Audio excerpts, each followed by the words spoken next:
जिसकी संपत्ति 4 लाख करोड़ की हो, जो 4 लाख करोड़ का मालिक हो, क्या वो ये कह सकता है कि मुझे अपना घर चलाने के लिए घर के गहने बेचने पड़ रहे हैं? जी हां, ऐसा हुआ है। और ये शख्स कोई और नहीं बल्कि भारतीय उद्योग जगत के बहुत बड़े परिवार का एक सदस्य है। ये हैं अनिल अंबानी। अनिल अंबानी की संपत्ति 4 लाख करोड़ हुआ करती थी जब वो अपने भाई मुकेश अंबानी से अलग हुए थे, जब धीरू भाई अंबानी की संपत्ति का दोनों भाइयों में बंटवारा हुआ था। आखिर ऐसा क्या हुआ कि अनिल अंबानी को इतना जबरदस्त नुकसान, इतना बड़ा घाटा हुआ और वो लगातार कर्ज के दलदल में धंसते जा रहे हैं? आइए हम आपको बताएं। हमारे देश के दिग्गज कारोबारी, व्यवसायी, बहुत बड़े बिजनेसमैन धीरू भाई अंबानी कि रिलायंस कंपनी दोनों भाइयों मुकेश और अनिल को विरासत में मिली थी। और अनिल अंबानी को नए जमाने का कारोबार यानी कि फाइनेंशियल सर्विसेज, टेलीकॉम और एनर्जी सेक्टर मिला। लेकिन नए जमाने के कारोबार को मिलने के बाद भी अनिल अंबानी कोई कारोबार में कमाल नहीं कर पाए। आखिर ऐसा क्या हुआ कि अनिल अंबानी का इतना बड़ा कारोबार और उसके बाद भी उन्हें जबरदस्त घाटा हुआ और आज उनकी ये स्थिति हो गई? ये साल 2002 की बात है। आरकॉम की शुरुआत हुई थी और उसके बाद क्या हुआ? एक के बाद एक गलती अनिल अंबानी करते चले गए। 2002 में आरकॉम की शुरुआत पर एडीएजी ने सीडीएमए टेक्नोलॉजी अपनाने का फैसला किया, जो कि एक बेहद गलत निर्णय सिद्ध हुआ। यह टेक्नोलॉजी 2G और 3G तक सीमित है और इसलिए जब 4G और 5G का जमाना आ गया तो आरकॉम को मैदान से बाहर होना पड़ा और अनिल अंबानी के लिए एक बहुत बड़ा नुकसान सिद्ध हुआ। और 2008 में जब आरकॉम को स्पेक्ट्रम मिला तो आप अंदाजा लगाइए उस पर 25,000 करोड़ रुपए का घाटा हो चुका था। रिलायंस पावर ने साल 2008 में आईपीओ से रिकॉर्ड 11,563 करोड़ रुपए जुटाए थे। उसने महत्वाकांक्षी लक्ष्य रखा कुल 28,200 मेगावाट क्षमता के 13 गैस, कोल, हाइड्रो पावर प्रोजेक्ट्स का।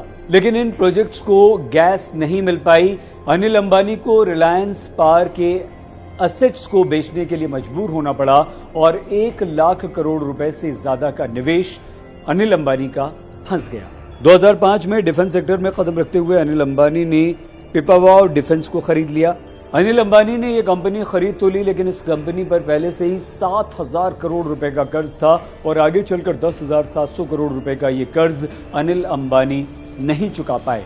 आईडीबीआई बैंक और आईएफसीआई ने इसे एनसीएलटी में घसीट लिया। साल 2018 तक अनिल धीरूभाई अंबानी एडीएजी समूह की कंपनियों के पास 1.72 लाख करोड़ का कर्ज हो गया था। करीब 46,000 करोड़ रुपए के कर्ज की वजह से ग्रुप की कंपनी रिलायंस कम्युनिकेशन को बैंकरप्सी अदालत का सामना करना पड़ा। 2010 के 27,710 करोड़ रुपए की तुलना में 2020 तक आरकॉम की आय घटकर 1,734 करोड़ रुपए रह गई। आप बहुत अच्छी तरह से जानते हैं कि यूपीए सरकार के दूसरे कार्यकाल में 2G घोटाला हुआ। ये बड़ा घोटाला था। 2 लाख करोड़ रुपए की रकम अनिल अंबानी की इस घोटाले की वजह से फंस गई। ये भी एक बहुत बड़ा नुकसान था। इसके बाद साल 2018 में अनिल अंबानी ने खुद कंपनी की एजीएम में ये घोषणा कर दी कि वो टेलीकॉम सेक्टर से बाहर हो रहे हैं, यानी कि अब वो इसमें कारोबार नहीं करेंगे। लेकिन तब तक बहुत बड़ा घाटा उन्हें हो चुका था। भारतीय स्टेट बैंक के नेतृत्व में कई सारे बैंक्स ने रिलायंस इंफ्रास्ट्रक्चर और रिलायंस कम्युनिकेशन को 1200 करोड़ रुपए का कर्ज दे रखा था और इस कर्ज के लिए अनिल अंबानी ने खुद अपनी पर्सनल गारंटी भी बैंक को दी थी। नेशनल कंपनी लॉ ट्राइब्यूनल ने अनिल अंबानी के खिलाफ आदेश देते हुए दिवालिया प्रक्रिया शुरू करने का इसके बाद आदेश दे दिया।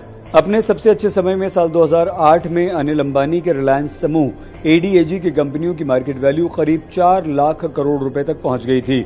लेकिन अब उनकी कंपनियों की मार्केट वैल्यू कैप सिर्फ 2,000 करोड़ रुपए रह गई है। 4 लाख करोड़ से सिर्फ 2,000 करोड़ रुपए।